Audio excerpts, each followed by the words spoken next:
Imamat 26. Berkat bagi orang yang taat.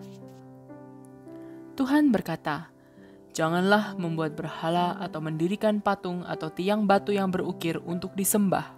Akulah Tuhan Allahmu. Rayakanlah hari-hari Sabat dan hari-hari raya agama lainnya, dan hormatilah tempat yang dikhususkan untuk menyembah Aku. Akulah Tuhan. Kalau kamu hidup menurut peraturan-peraturanku dan mentaati perintah-perintahku, Aku akan menurunkan hujan pada waktunya, sehingga tanah memberi hasil dan pohon-pohon berbuah. Hasil tanahmu akan berlimpah-limpah, sehingga bila sudah sampai waktunya untuk memetik buah anggur, kamu masih memotong gandum. Dan bila sudah sampai waktunya untuk menanam gandum, kamu masih memetik buah anggur. Kamu akan mempunyai makanan yang cukup dan hidup sejahtera di negerimu. Aku akan menjaga keamanan negerimu sehingga kamu bisa tidur dengan tenang dan tidak takut terhadap siapapun. Binatang-binatang buas akan kulenyapkan dari negeri itu, dan tak akan ada lagi peperangan di negerimu. Kamu akan sanggup mengalahkan musuh-musuhmu. Dengan 5 orang kamu sanggup mengalahkan 100 orang, dan dengan 100 orang kamu sanggup mengalahkan 10.000 orang. Aku akan memberkati kamu dan memberikan banyak anak cucu kepadamu. Apa yang sudah kujanjikan kepadamu, pasti kutepati. Hasil tanahmu akan berlimpah-limpah sehingga cukup untuk 1 tahun. Bahkan kamu terpaksa mengeluarkan kelebihan dari panen yang lama supaya ada tempat untuk menyimpan panen yang baru. Aku akan tinggal di antara kamu dalam kemahku dan tak akan menolak kamu. Aku akan menyertai kamu.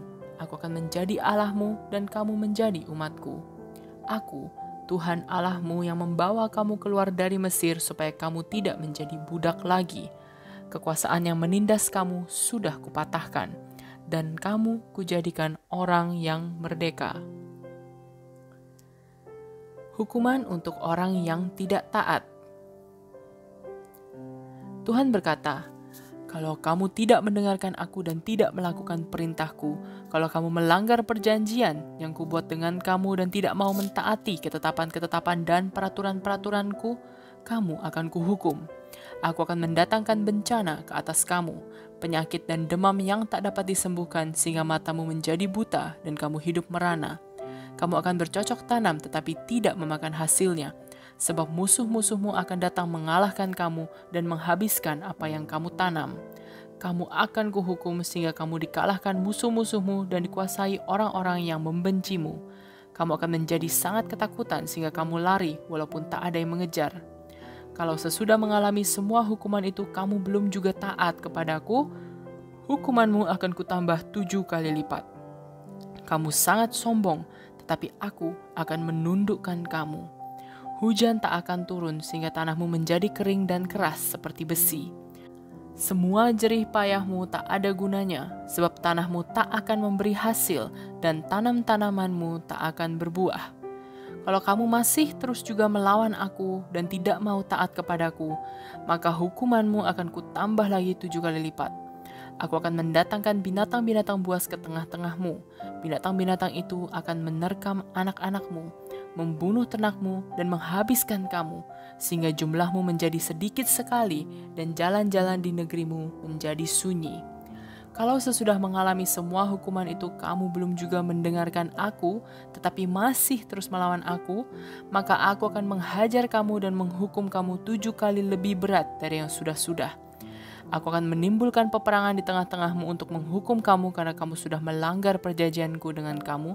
Dan kalau kamu berkumpul di kotamu untuk mencari perlindungan, Aku akan mendatangkan penyakit yang tak dapat disembuhkan, sehingga kamu terpaksa menyerah kepada musuhmu.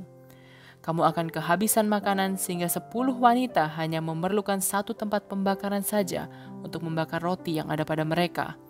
Makanan itu akan diransum, dan sesudah kamu memakannya, kamu masih juga merasa lapar. Kalau sesudah mengalami semua hukuman itu kamu masih terus juga melawan Aku dan tidak mau taat kepadaku, maka dengan marah Aku akan menghajar kamu dan menghukum kamu 7 kali lebih berat dari yang sudah-sudah. Kamu akan kelaparan sehingga makan anak-anakmu sendiri.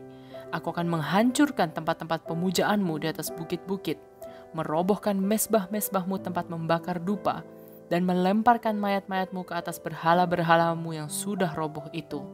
Dengan rasa muak, kota-kotamu kurubah menjadi puing-puing. Tempat-tempat pemujaanmu kuhancurkan, dan kurban-kurbanmu tidak kuterima. Negerimu akan kubinasakan sama sekali, sehingga musuh-musuh yang mendudukinya terkejut melihat hebatnya kehancuran itu. Aku akan menimbulkan peperangan di negerimu, dan mencerai-beraikan kamu di negeri-negeri asing. Ladang-ladangmu akan terlantar, dan kota-kotamu dibiarkan menjadi puing. Pada waktu itu, sementara kamu berada dalam pembuangan di negeri musuh-musuhmu, tanahmu yang tidak kamu biarkan beristirahat sewaktu kamu mendiaminya akan terlantar dan mendapat kesempatan beristirahat. Orang-orangmu yang berada dalam pembuangan di negeri lain akan kubuat sangat ketakutan, sehingga bunyi daun yang ditiup angin pun membuat mereka lari. Kamu akan lari seolah-olah dikejar dalam pertempuran, lalu jatuh walaupun tidak ada musuh di dekatmu.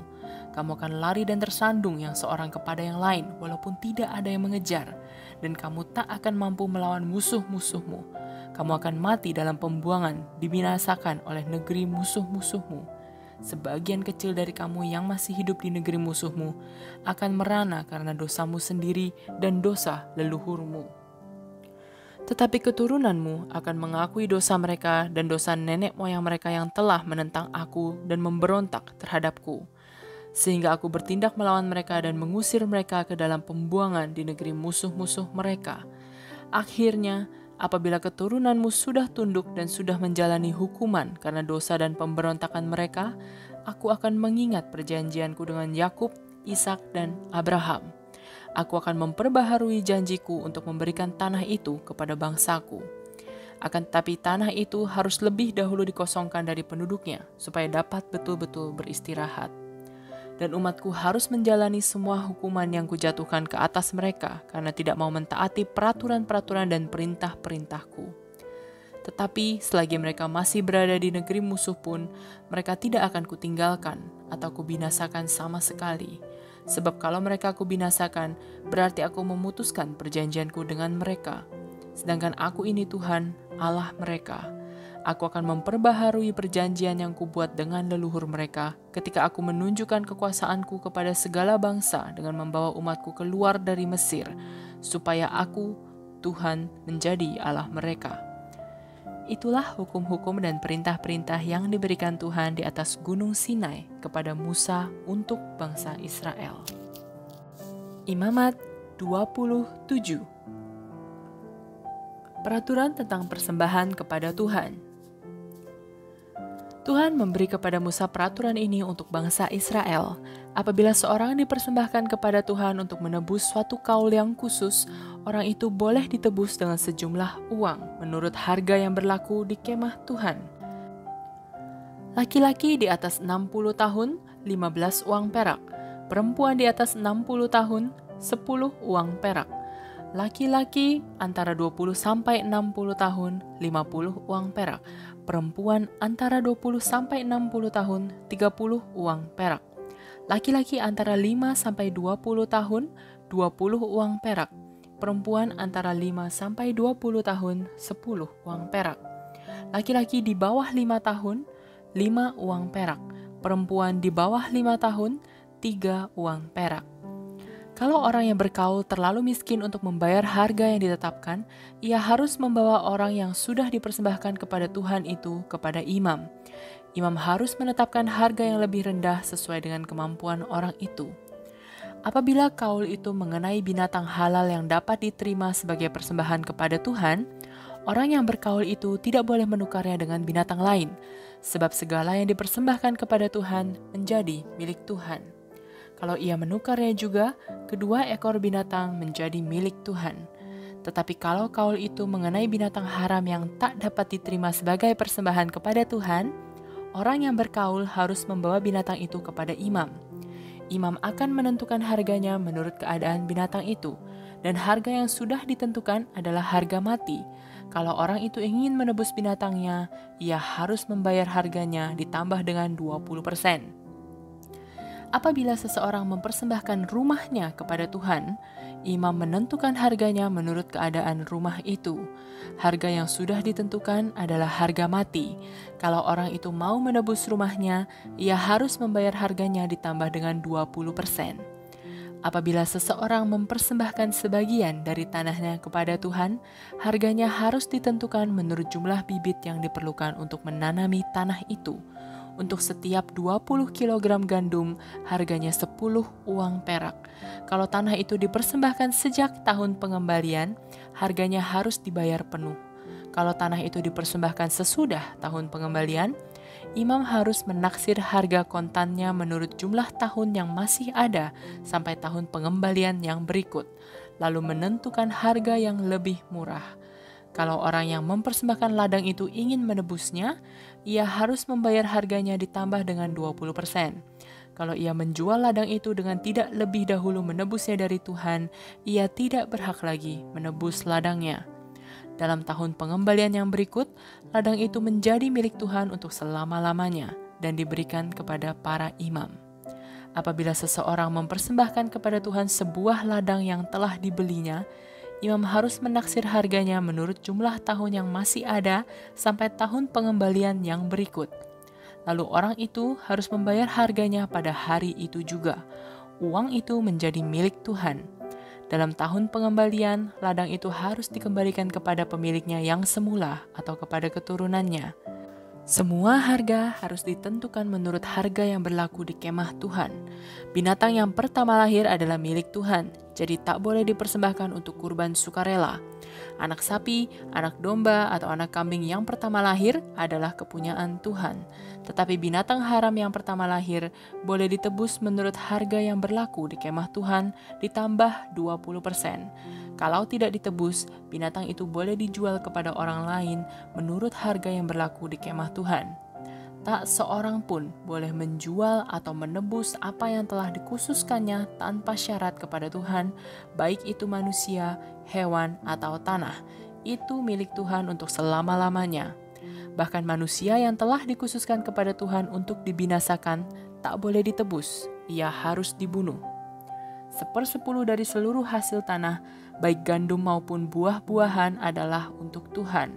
Kalau seseorang mau menebus sebagian dari hasil itu, ia harus membayar harganya yang sudah ditentukan ditambah 20%.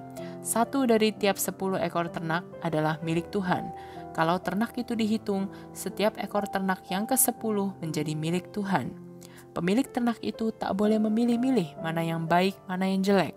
Ia juga tak boleh menukarnya. Kalau ia menukarnya juga, kedua ekor ternak itu menjadi milik Tuhan dan tak boleh ditebus. Itulah perintah-perintah yang diberikan Tuhan di atas Gunung Sinai kepada Musa untuk bangsa Israel. Congratulations! Wah, luar biasa. Congrats ya, udah berhasil menyelesaikan 1 kitab lagi. Saya akan terus berdoa supaya kita semua terus semangat, terus setia. Yuk kita lanjutkan lagi sampai selesai 1 Alkitab. Nah, kalau di imamat ini, saya paling suka ayat ini. Kuduslah kamu bagiku, sebab aku ini Tuhan.